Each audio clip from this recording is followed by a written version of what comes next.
Hello. As the years have progressed, the debate continues whether medicating children with antipsychotics and mood stabilizers is appropriate. It should only be given to children in extreme circumstances. Antipsychotics are drugs that work against the positive or negative symptoms of a patient. In many cases, the children have positive symptoms such as outbursts, repetition, deadly thoughts, and fluctuate drastically in their responses to certain stimuli. Mood stabilizers are medications used to help remedy the negative symptoms, such as depression and severe sleeping.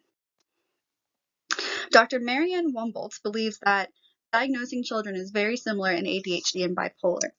However, many doctors try to assign antipsychotic drugs just to support the symptoms and not actually a positive diagnosis of bipolar disorder. Using atypical antipsychotics causes a multitude of different side effects. A popular drug in children is risperidone, which has a side effects of acute Parkinsonism, elevated prolactin, and weight gain. According to Joyce Harrison, the number of children is 14 to 20% that are diagnosed with a mental illness. And many find a way to diagnose the symptoms and not the actual mental disorder. The FDA has approved only a limited number of drugs to be used within children and adolescents.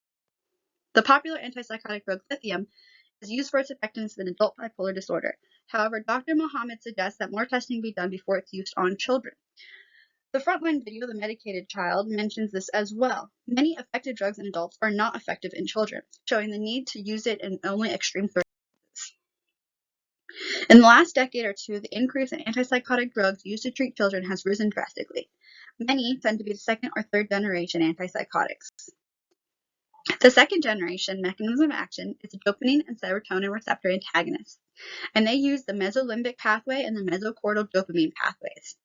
The third generations are the mechanism of action is a dopamine and serotonin receptor partial agonist, and their site of action is a mesolimbic and mesocortical dopamine pathway as well.